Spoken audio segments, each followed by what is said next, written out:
Proverbe 7. La crainte de l'Éternel prolonge les jours, et les années des méchants seront abrégées. Vivre longtemps dans la paix, puis retourner vers le Seigneur. Notre vie peut-elle rester droite et pure comme un pain toujours vert, sans être déformée par les multiples formes du péché et du mal, jusqu'au jour où nous retournerons vers le Seigneur qui est au ciel. Cela semble un rêve impossible. Nous croyons qu'après la mort, nous irons auprès du Seigneur dans les cieux. Et nous savons aussi qu'il est impossible de vivre sa vie jusqu'à ce jour-là.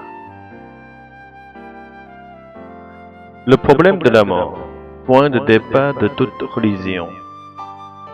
Siddhartha, le fondateur du bouddhisme, s'est trouvé un jour confronté à la maladie et à la mort.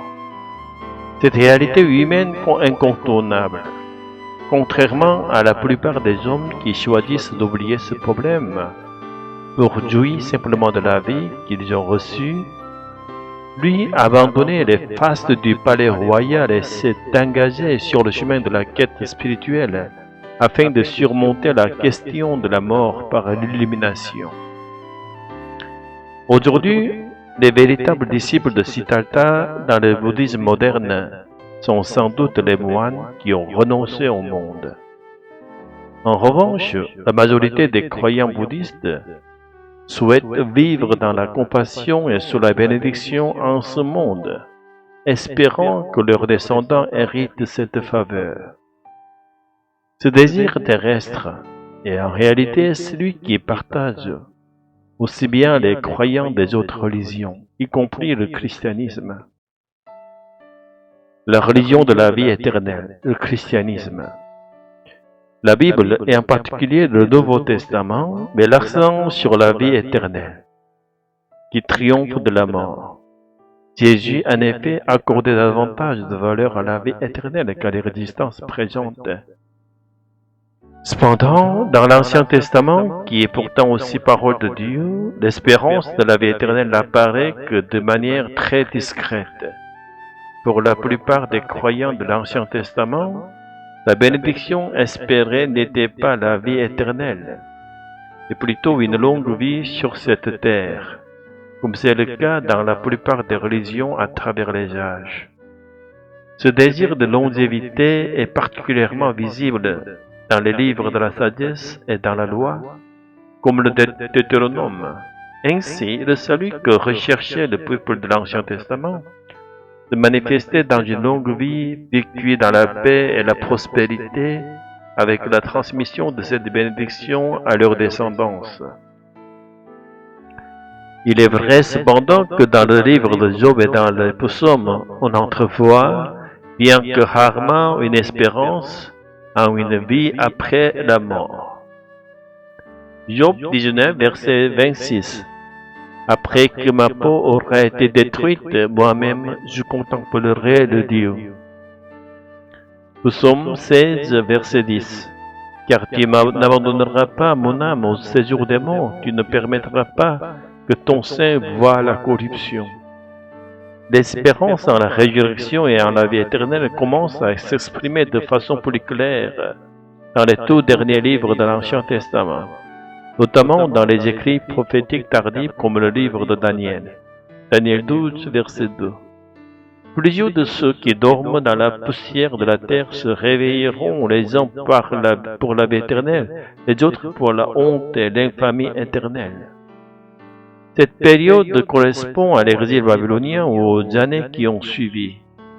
Le peuple ayant perdu sa nation menait une existence d'exilés, survivant à peine en terre étrangère.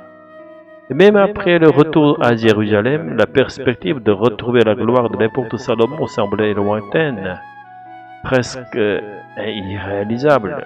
Telle était la situation du peuple dans son ensemble. Et sur le plan personnel aussi, beaucoup, arrivés à un âge avancé, n'avaient plus d'espoir de retrouver la vigueur et la beauté de leur jeunesse. Ils poursuivaient leur vie non pas dans l'élan de l'espérance, mais comme s'ils vivaient faute de pouvoir mourir.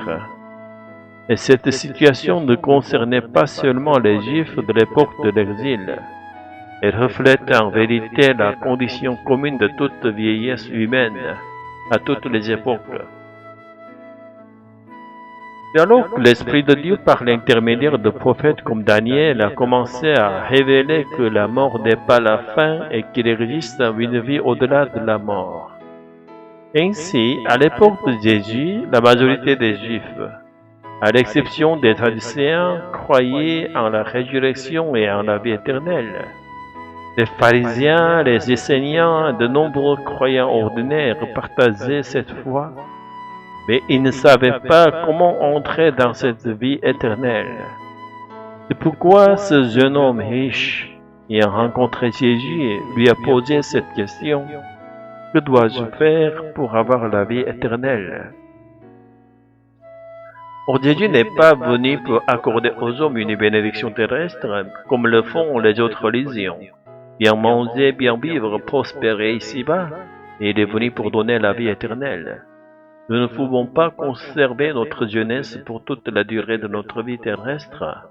Il est impossible de vivre sans vieillir. Accepter, cela fait partie de la sagesse, mais sa sagesse ne doit pas devenir une résignation à renoncer à la vie éternelle. Elle ne doit pas devenir une sagesse qui aime la mort. Jésus nous enseigne à ne pas convoiter les richesses et les gloires terrestres, vouées à disparaître, mais à nous contenter de ce que nous avons et à désirer uniquement la vie éternelle qui est à venir. Non seulement cela, mais il a souffert toutes sortes de douleurs sur la croix et donné sa propre vie pour nous, afin que nous ayons foi en l'Esprit qu'il enverra après son ascension.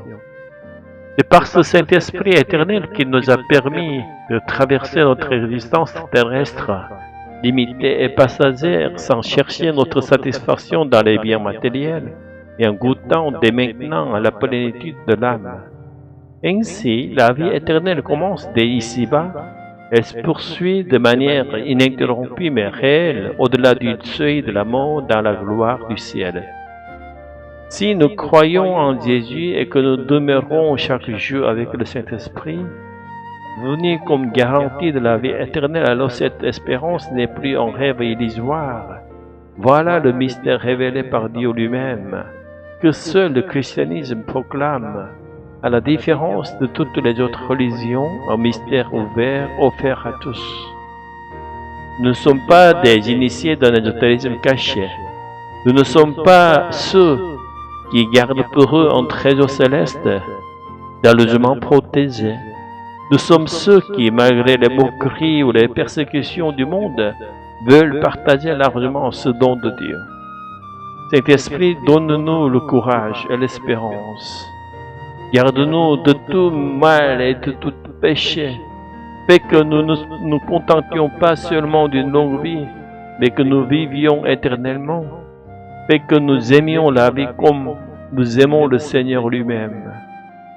Nous te remercions, nous prions au nom de Jésus-Christ. Amen.